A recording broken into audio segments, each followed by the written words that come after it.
साल 2020 corona virus के नाम रहा। क्रिकेट जगत पर भी इसका बहुत बुरा असर पड़ा।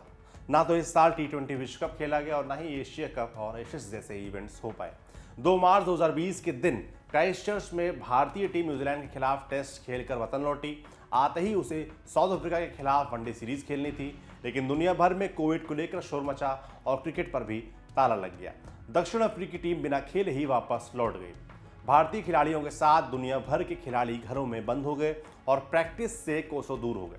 कोविड में लगे इस ब्रेक का क्रिकेट पर क्या असर पड़ा, उसके परिणाम अब सामने आ रहे हैं। 4 से 6 महीने के इस लंबे ब्रेक ने क्रिकेटर्स को फिटनेस और खेल से बहुत दूर कर दिया है। शुरुआत में क्रिकेट जगत की T20 क्रिकेट में से वापसी हुई, लेकिन असली क्रिकेट तब सामने आया जब टीमें चोटों से परेशान होने लगी। कोविड का असर अब भी है, लेकिन दुनिया कुछ वक्त के बाद फिर से सामान्य दिशा में बढ़ी और 16 जुलाई से फिर से इंटरनेशनल क्रिकेट की इंग्लैंड से वापसी हुई। इंग्लैंड के साथ वेस्टइंडीज, आयरलैंड और पाकिस्तान की टीमें सबसे पहले मैदान पर उतर गईं। 19 सितंबर से IPL शुरू हुआ और भारतीय खिलाड़ी भी लंबे वक्त बाद मैदान पर नजर आए, लेकिन भारतीय खिलाड़ियों का मैदान पर उतरने का इंतजार बाकी टीमों से लंबा रहा। टीम इंडिया के खिलाड़ी 6 महीने से भी ज्यादा लंबे गैप के बाद मैदान पर उतरे थे। इतने लंबे ब्रेक का असर खिलाड़ियों की फिटनेस पर भी दिखा। IPL में कई खिलाड़ी चोटिल हो गए, जिनमें रोहित शर्मा, ईशांत शर्मा, भुवनेश्वर कुमार और वरुण चक्रवर्ती भी शामिल थे। क्योंकि भारतीय टीम को दुबई से सीधे ऑस्ट्रेलिया रवाना होना था, ऐसे में IPL खत्म कर पूरी टीम ऑस्ट्रेलिया गई, लेकिन रोहित, भुवनेश्वर, ईशांत और वरुण टीम के साथ ऑस्ट्रेलिया नहीं जा सके। IPL के बाद रोहित शर्मा फिट होकर आखिरी के 2 मैचों के लिए ऑस्ट्रेलिया पहुंचे, लेकिन ईशांत, भुवनेश्वर और वरुण चक्रवर्ती इंजरी से रिकवर नहीं हो सके। T20 क्रिकेट में तो फिर भी फिटनेस को लेकर बहुत कुछ नहीं खुला, लेकिन जब कहानी टेस्ट क्रिकेट की तरफ बढ़ी तो असल दिक्कतें सामने आ गई। क्योंकि जहां T20 क्रिकेट 3 घंटे का गेम है, वहीं टेस्ट क्रिकेट में आपको 5 दिन तक अपना जी जान लगाना होता है। किसी भी क्रिकेट खिलाड़ी की फिटनेस मापने का असली पैमाना 5 दिन का टेस्ट क्रिकेट ही होता है। ऑस्ट्रेलिया में वनडे T20 सीरीज तक चीजें ठीक ठाक चली, क्योंकि ये खेल शॉर्टर फॉर्मेट का था, लेकिन जैसे ही टेस्ट की तरफ टीम बढ़ी तो एक एक करके कलई खुलनी शुरू हो गई।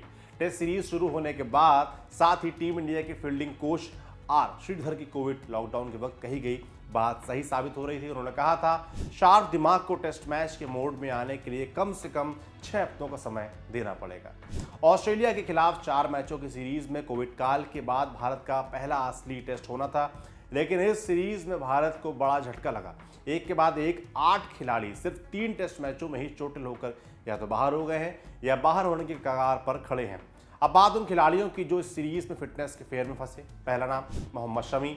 सीरीज के पहले टेस्ट में टीम तो हारी ही, लेकिन बल्लेबाजी करते वक्त मोहम्मद शमी अपनी कलाई चोटिल करवा बैठे। इसके साथ ही वो पूरी सीरीज से बाहर हो गए। अगला नाम उमेश यादव का। अभी सिर्फ शमी गए थे तो ये उम्मीद थी कि चलो बाकी पेस बॉलर्स मोर्चा संभाले हुए हैं, लेकिन सीरीज अभी आधी भी नहीं बीती कि मेलबर्न टेस्ट में टीम इंडिया के लिए दूसरी बुरी खबर आ गई। टेस्ट की दूसरी पारी में विकेट लेने के बाद उमेश को पिंडली में चोट लग गई। ईशांत, भुवी ऑस्ट्रेलिया गए नहीं और शमी, उमेश पहले 2 मैचों के बाद ही बाहर हो गए। अब टीम के पास बुमराह के साथ मोहम्मद सिराज, नवदीप सैनी और T नटराजन बचे हैं। ये तो अच्छा हुआ कि शॉर्टर फॉर्मेट के बाद बतौर नेट गेंदबाज नटराजन को ऑस्ट्रेलिया में ही रोक लिया गया था, वरना ओवर्स पूरे करने के लाले पड़ जाते। अगला नाम KL राहुल का। अभी टीम तेज गेंदबाजों की चोट से उभरी रही थी कि KL राहुल को लेकर एक बुरी खबर आ गई। सिडनी टेस्ट से ठीक पहले KL राहुल भी नेट्स में चोटिल हो गए। राहुल को भी हाथ के अंगूठे और कलाई के पास चोट लगी और चोटिल होकर वो भी वतन लौट आए। अगला नाम रविंद्र जडेजा का। चोटों से परेशान टीम तीसरा टेस्ट खेलने उतरी।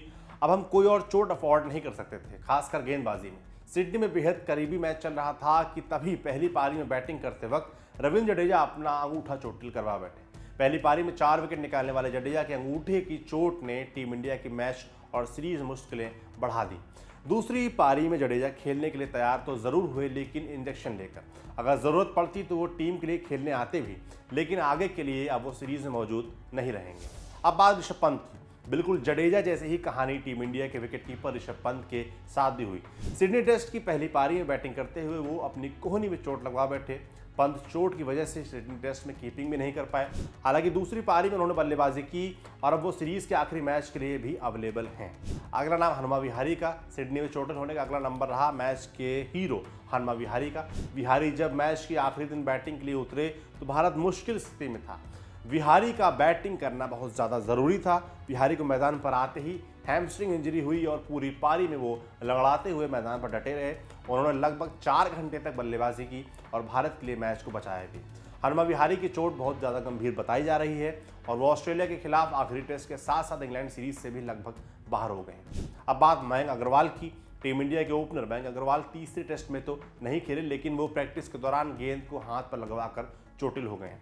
अभी मयंक की सिटी स्कैन रिपोर्ट का इंतजार है। अब बात जसप्रीत बुमराह की। इतनी लंबी चोट वाली प्लेयर्स की लिस्ट में आखिरी नाम जसप्रीत बुमराह का ही है, जिनके पेट में खिंचाव हो गया है और वो सीरीज के आखिरी टेस्ट में नहीं खेल पाएंगे। बुमराह के लौटने के साथ ही अब टीम के पास सबसे ज्यादा अनुभव के नाम पर सिर्फ 2 टेस्ट खेले मोहम्मद सिराज हैं।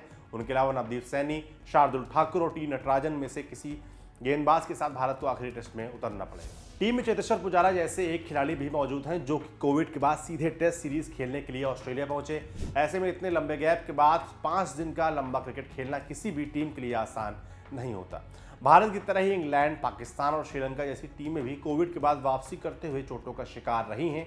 हाल के दिनों में इतने ज़्यादा प्लेयर्स के चोटिल होने की सबसे बड़ी वजह कोविड की वजह से लिया गया लंबा ब्रेक रहा है। भारतीय खिलाड़ी कोविड काल के बाद पहली बार इतने लंबे दौरे पर गए हैं। ऐसे में भारतीय टीम भी इस बात को अच्छे से जानती थी कि ऑस्ट्रेलिया दौरे पर भारत को चोटों से जूझना पड़ सकता है, क्योंकि इतने लंबे दौरे पर खिलाड़ियों के चोटिल होने के चांस बढ़ भी जाते हैं। इस वजह से ही भारत ने पहली बार विदेश के लिए सबसे बड़े खिलाड़ियों के दल को ऑस्ट्रेलिया रवाना किया था। 3 महीने के लंबे दौरे के लिए 32 सदस्यों का दल भेजा गया था। टीम इंडिया के फिजियो नितिन पटेल और टीम मैनेजमेंट इस बात को अच्छे से पहचानते थे कि भारतीय टीम के लिए इतने लंबे गैप के बाद 3 महीने का लंबा दौरा आसान नहीं रहने वाला है। इसी वजह से ही भारत का एक बड़े दल के साथ ऑस्ट्रेलिया पहुंचा। इतने बड़े दल के बावजूद भारतीय टीम के पास इस समय फाइनल प्लेइंग 11 की दिक्कतें भी हैं, लेकिन अजिंक्य रहाणे की टीम को ब्रिस्बेन में खेले जाने वाले आखिरी और सीरीज डिसाइडर मैच में एक ऐसी टीम के साथ कारनामा करना होगा जो इतिहास के पन्नों में दर्ज हो जाए। आपके लिए जानकारी लाए थे हमारे साथी विपिन। देखते रहिए दी ललन टॉप।